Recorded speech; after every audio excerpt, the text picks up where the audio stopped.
नमस्कार दोस्तों, स्वागत है हमारे YouTube चैनल एग्ज़ाम सिटी में। बात करेंगे 69,000 शिक्षक भर्ती और कुछ अन्य भर्तियों के लेटेस्ट अपडेट को लेकर। तो इससे पहले अभी तक हमारे YouTube चैनल एग्ज़ाम सिटी को आप लोग सब्सक्राइब नहीं किए हैं तो प्लीज़ सब्सक्राइब कर लीजिए, साथ में बेल आइकन प्रेस कर लीजिए ताकि लेटेस्ट वीडियो के नोटिफिकेशन आप सबको मिलते रहें। तो दोस्तों 69,000 शिक्षक भर्ती में गुड न्यूज़ है। जैसा कि आप लोग जान ही रहे हैं कि कल राष्ट्रीय पिछड़ा वर्ग आयोग की रिपोर्ट अभ्यर्थियों के हाथ लग गई है। तो 6,800 अभ्यर्थियों में खुशी की लहर है, क्योंकि अभी तक उनके पास राष्ट्रीय पिछड़ा वर्ग आयोग की रिपोर्ट ही नहीं थी। अब मुख्यमंत्री योगी आदित्यनाथ का आदेश है 3 महीने में नियुक्ति पत्र दिया जाए और 8 महीने के अंदर अभ्यर्थी ज्वाइनिंग कर सकते हैं। 100 दिनों में 10,000 नियुक्तियां होने वाली हैं और 19,000 पदों पर भर्ती विज्ञापन भी होने वाला है। तो इन सारे अपडेट को वन बाय वन कवर करते हैं, लेकिन इससे पहले वीडियो को लाइक और शेयर करना ना भूलें। तो आइए दोस्तों वीडियो शुरू करते हैं। तो जैसा कि दोस्तों आप सबको पता है कि 69,000 शिक्षक भर्ती में 5 जनवरी को चयन सूची अभ्यर्थियों की जारी कर दी गई है, लेकिन अभी तक नियुक्ति पत्र नहीं मिल पाया है। ऐसे में 23 तारीख के डेट में राष्ट्रीय पिछड़ा वर्ग आयोग की रिपोर्ट निर्गत की गई है और अभ्यर्थियों के बीच में कल आ चुकी है। तो राष्ट्रीय पिछड़ा वर्ग आयोग के आने से अभ्यर्थियों में खुशी की लहर है। आइए देख लेते हैं रिपोर्ट, क्योंकि कल ही रिपोर्ट सबको सार्वजनिक कर दी गई थी। यहाँ आप देखें तो ये है राष्ट्रीय पिछड़ा वर्ग आयोग की रिपोर्ट, और इसमें सबसे अच्छी बात यह है कि सभी बिंदुओं को दर्शाया गया है। यहाँ आप देख सकते हैं राष्ट्रीय पिछड़ा वर्ग आयोग माननीय उपाध्यक्ष कार्यालय। इसमें अंतरिम रिपोर्ट यह है, परिषदीय प्राथमिक विद्यालयों में सहायक अध्यापकों के 69,000 पदों भर्ती प्रक्रिया में आरक्षण से अनियमितता होने संबंधी प्राप्त हो रही अत्यधिक मात्रा में शिकायतों के संबंध में माननीय उपाध्यक्ष डॉक्टर लोकेश कुमार प्रजापति राष्ट्रीय वर्ग आयोग के समक्ष court room ground floor Trikut 1 Bhikaji complex नई दिल्ली इतना के संबंध में है। अब क्या क्या मुख्य बातें हैं इसमें से जान लीजिए और क्या होना चाहिए इससे, क्या आप इस 6800 चयन सूची पर क्या इसका असर पड़ेगा, ये जान लेना ज़रूरी है। तो शिकायतकर्ता के संबंध में आप लोग देख सकते हैं, इसको हम टेलीग्राम पे शेयर कर देंगे, आप लोग पढ़ सकते होंगे, नहीं पढ़े होंगे तो। यहाँ आप देखें तो शिकायतकर्ताओं ने उत्तर प्रदेश राज्य में 69,000 शिक्षकों के चयन में आरक्षित श्रेणी के उम्मीदवारों के अधिकारों के उल्लंघन का आरोप लगाते हुए वर्तमान शिकायत दायर की है।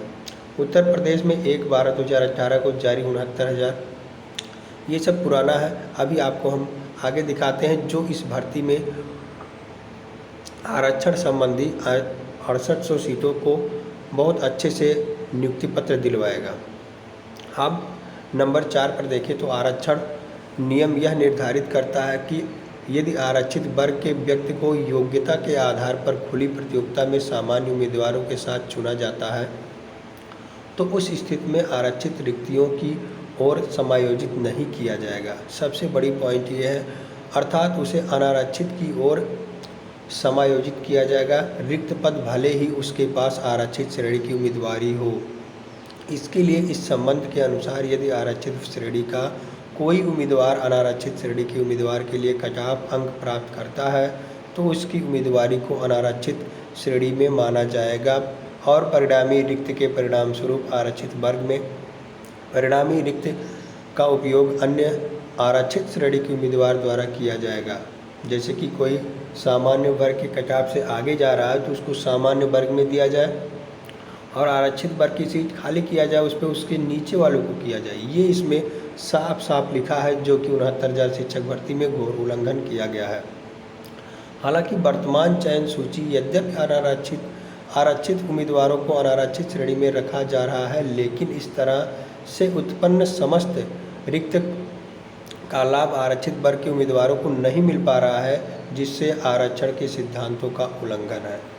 अब यहाँ आप देखें, अनारक्षित उम्मीदवारों के लिए निर्धारित कुल पदों में से यानी 34,589 में से विभाग द्वारा तैयार अंतिम सूची के क्रमांक 1 से 34,589 का कुल सामान्य उम्मीदवारों की 19,800 इतना बताई गई है। सूची के अनुसार 1 से 34,589 तक अनारक्षित श्रेणी में चयनित होने वाले ओबीसी उम्मीदवारों की कुल संख्या 13,007 बताई गई है। हालांकि वास्तव में प्राप्त आंकड़ों के अनुसार उच्चतम गुणांक के आधार पर क्रमांक नंबर 1 से 34,589 तक चुने गए कुल सामान्य उम्मीदवारों में 12,962 उम्मीदवार हैं और ओबीसी उम्मीदवारों की कुल संख्या जिन्हें आरक्षित श्रेणी की मेरिट सूची में दिखाया गया है 18,551 उम्मीदवार हैं।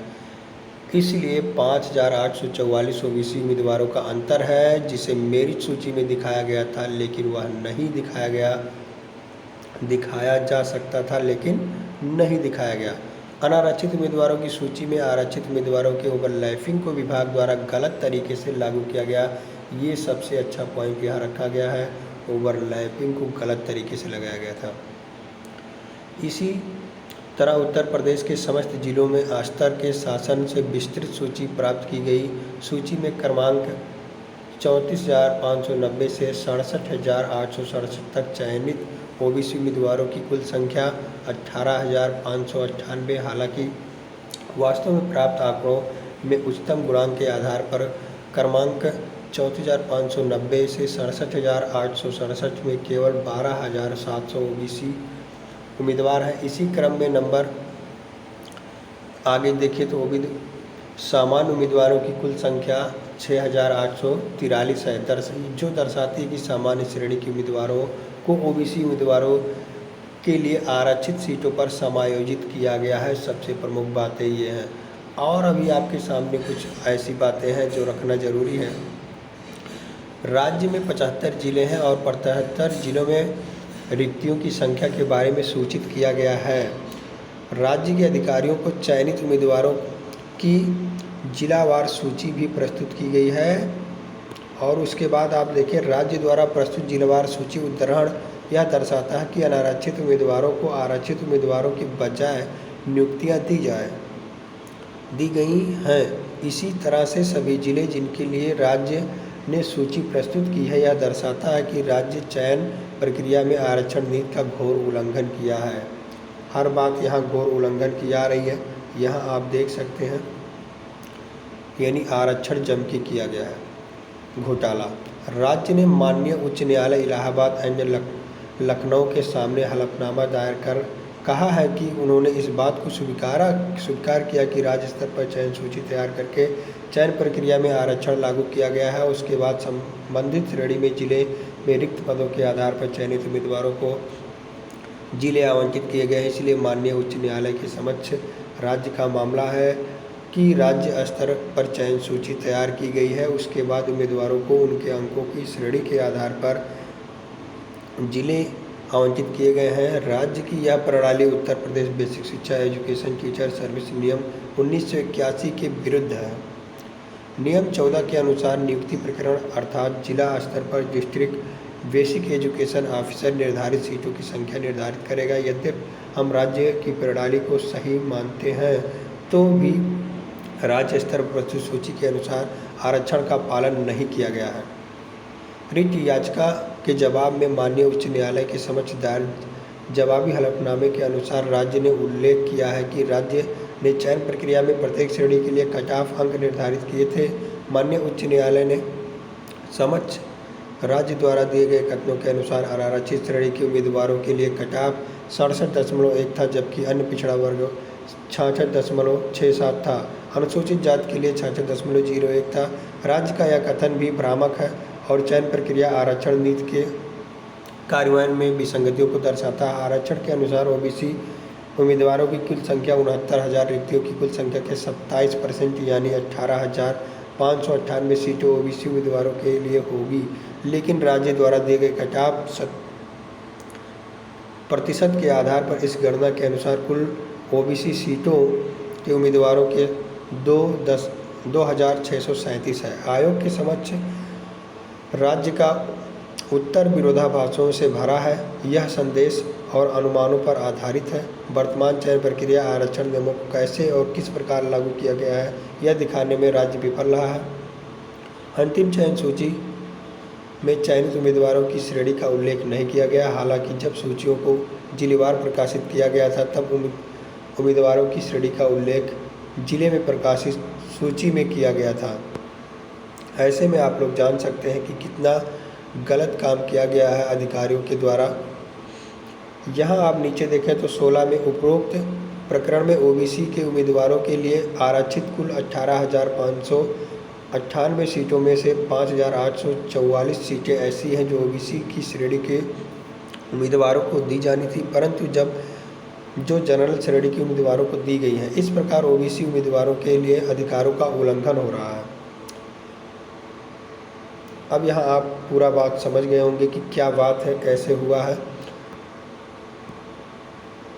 अब आयोग की रिपोर्ट को लेकर अभ्यर्थियों के द्वारा बेसिक शिक्षा मंत्री जी से मिला जा रहा है, अधिकारियों से मिला जा रहा है और मुख्यमंत्री जी से भी मिलने का प्रयास किया जा रहा है। जल्द ही आप सबको नियुक्ति मिलने का काम होगा। यहाँ आप देखें तो मुख्यमंत्री योगी आदित्यनाथ का आदेश है 3 महीने में नियुक्ति पत्र मिले। तो आइए देख लेते हैं क्या है मामला। तो यहाँ आप देखिए योगी सरकार का फैसला, नियुक्ति मिलने की 8 महीने में कर सके हैं ज्वाइनिंग। यूपी सरकार विभागों में नव चयनितों को कार्यभार ग्रहण किए अब 5 माह का समय देगी, जिसे विशेष परिस्थितियों में 3 माह के लिए और बढ़ाया गया है। इस हिसाब से कुल समय सीमा 8 माह हो जाएगा। यह पहले समय सीमा 2 माह तक था। अपर मुख्य सचिव कार्मिक एवं नियुक्ति देवेश चतुर्वेदी ने गुरुवार को शासनादेश जारी कर दिया है। 3 माह में जारी करना होगा नियुक्ति पत्र। शासनादेश में कहा गया लोक सेवा आयोग उत्तर प्रदेश व अन्य भर्ती परीक्षाओं में चयनित होने वाले को नियुक्ति कार्यभार ग्रहण करने के लिए समय सीमा का नए सिरे से निर्धारण किया जाएगा। पहले इस तरह नियुक्ति पत्र 3 माह के अंदर जारी करना होगा, कार्यभार 8 महीने के अंदर जारी करना होगा। अगला आप ये देखें तो 100 दिनों में 10,000 से ज़्यादा की जाएगी भर्ती। मुख्यमंत्री योगी आदित्यनाथ ने भर्ती से जुड़े प्रदेश के सभी चयन बोर्ड आयोगों से अपेक्षा की है कि वे 100 दिनों का लक्ष्य तय करते हुए 10,000 से अधिक युवाओं को सरकारी नौकरी देने की कार्रवाई करें। भर्ती प्रक्रिया शुचितापूर्ण, पारदर्शी, निष्पक्ष एवं भ्रष्टाचार मुक्त बनाने के लिए परीक्षा एजेंसी के चयन व परीक्षा केंद्रों का चयन में विशेष सावधानी बरती जाए। परीक्षा केंद्रों का निर्धारण सरकारी विद्यालयों को वरीयता दी जाए। जिला प्रशासन यह सुनिश्चित करे कि कोई भी दागदार छवि वाला कोई विद्यालय परीक्षा केंद्र न बने। अगले अपडेट देखें तो 19,000 पदों पर भर्तियों की तैयारी में जुटा आयोग। इन पदों पर होगी यह भर्तियां। मुख्यमंत्री योगी आदित्यनाथ की ओर से सरकारी नौकरी देने की 100 दिनों की लक्ष्य तय करने का निर्देश दिए जाने पर उत्तर प्रदेश अधीनस्थ सेवा चयन 19,801 पदों पर भर्ती करने की कमर कस रहा है। आयोग ने 100 दिनों में दौरान राजस्व लेखपाल 8,805, स्वास्थ्य विभाग में एनएम 9,212 और निदेशक प्रशिक्षण एवं समाज सेवा योजना में अधीन विभिन्न व्यवसायों के अनुदेशक 2,504 पदों पर भर्ती करने की तैयारी में जुट गया है। इन सभी भर्तियों की कार्रवाई बैठक अभ्यर्थी बैठ सकते हैं जो आयोग की ओर से पिछले वर्ष आयोजित क्रमिक आहारता परीक्षा पीईटी में शामिल हुए हों और उनके पास पीईटी का वैध स्कोर कार्ड हो। इन पदों पर भर्ती के लिए आयोजित की जाने वाली मुख्य परीक्षाओं के लिए आयोग की ओर से विज्ञापन जारी किए जा चुके हैं। एनएम के पदों पर भर्ती के लिए लिखित परीक्षा विगत 6 फरवरी को प्रस्तावित थी, लेकिन विधानसभा चुनाव के कारण उसे स्थगित कर दिया गया था। आयोग अब इन भर्तियों को आगे बढ़ाने की कार्रवाई कर रहा है। उनके अलावा आयोग में सम्मिलित और अभियंता, संगणक और फोरमैन प्रतियोगिता परीक्षा 2018 के तहत लिखित परीक्षा बीती 30 जनवरी को प्रस्तावित थी। आयोग के विधानसभा चुनाव के कारण परीक्षा बढ़ा दी गई है। तो आप लोग अपने अपने स्तर से लग जाइए। जल्द ही आप सबको 69,000 शिक्षक भर्ती में नियुक्ति मिलने वाली है। ज़्यादा जानकारी के लिए हमारे टेलीग्राम चैनल से जुड़ सकते हैं, लिंक आपको वीडियो के डिस्क्रिप्शन में मिल जाएगा। और इससे पहले अभी तक हमारे यूट्यूब चैनल एग्जाम सिटी को सब्सक्राइब नहीं किए हैं तो प्लीज़ सब्सक्राइब कर लीजिए, साथ में बेल आइकन प्रेस कर लीजिए ताकि लेटेस्ट वीडियो के नोटिफिकेशन आप सबको मिलते रहें। बहुत बहुत धन्यवाद वीडियो देखने के लिए।